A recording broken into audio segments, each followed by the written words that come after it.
New York City was a place that I always dreamed to be in. This is a city that anything you want musically and otherwise to happen positively can happen here. I remember about 11, 12 years of age, and our whole family came and visited, and I remember it moved me in such a special way.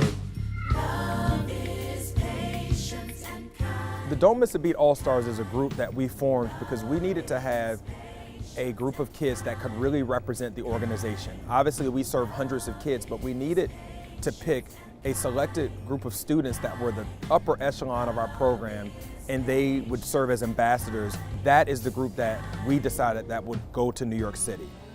When we decided to come to New York City and visit, it was really a dream I've had for many years, but we had to figure out the right way to come. And so we made a relationship and a partnership with an organization called Back to Bach.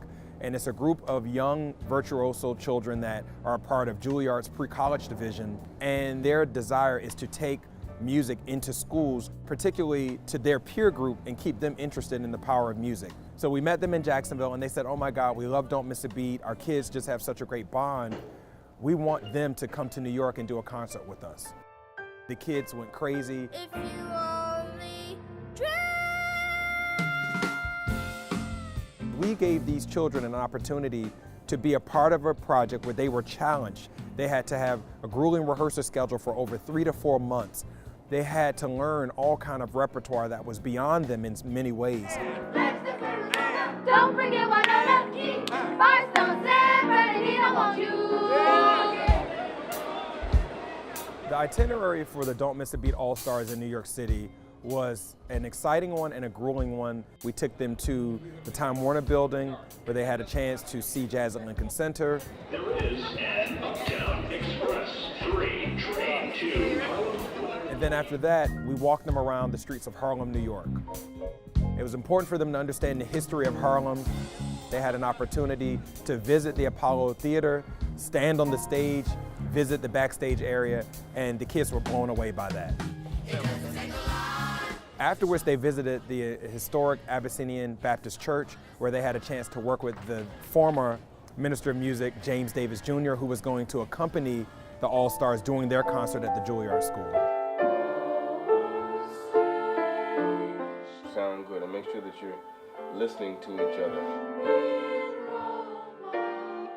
The next day, I organized a career workshop where I gathered some of the top artists in New York City. So for 3 hours, the kids had a chance to listen to each of these artists speak for about 10 or 15 minutes and tell their journey and tell how they fell in love with their art and their craft. And it was just amazing. The children went home to their hotels very reflective because now they had newer and bigger dreams.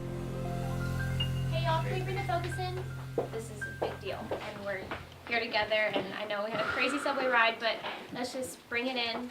Singing together is one thing, but singing with headsets on is a whole nother thing. Many of these kids had only ever performed. They had never been a part of a recording. I hope tomorrow will bring a better you, a better me. I'm going to be the voice you're going to be hearing in your headsets. It was so wonderful for me, for the staff, to see these children walk into the control room, to walk into the live room, into the many different isolation booths, and to see that this is where they're going to spend many hours documenting a moment in their life that they will never forget. And until 10 o'clock that night, the kids sang. They kept their lunches short, they kept their snack time, their time of hanging with their friends short, and they focused, and by the end of that day, they completed their debut recording. All right, cool. I believe the children are future.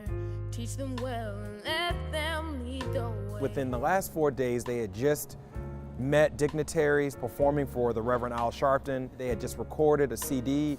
They had worked with so many great people, and now here they are getting ready to conclude this moment by their concert at Juilliard. Can you please put your hands together again for Back to Bach and Don't Miss a Beat? And I have to say that the kids performed in a way that we had never seen them perform ever.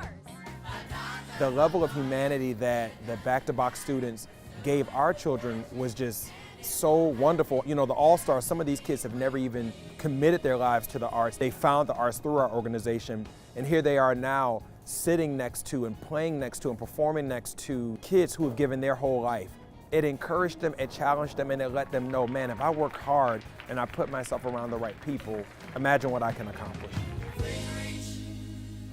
Seeing it happen and seeing us all grow up within those 4 or 5 days changed us. More moments like this are destined for us to come, where we are going to have a chance to travel around the world to make our artistic statement, showing these kids that they truly can let the arts be a bridge to a better life. And we're excited about what this project did for them and what many other projects will do for us. Don't miss a beat.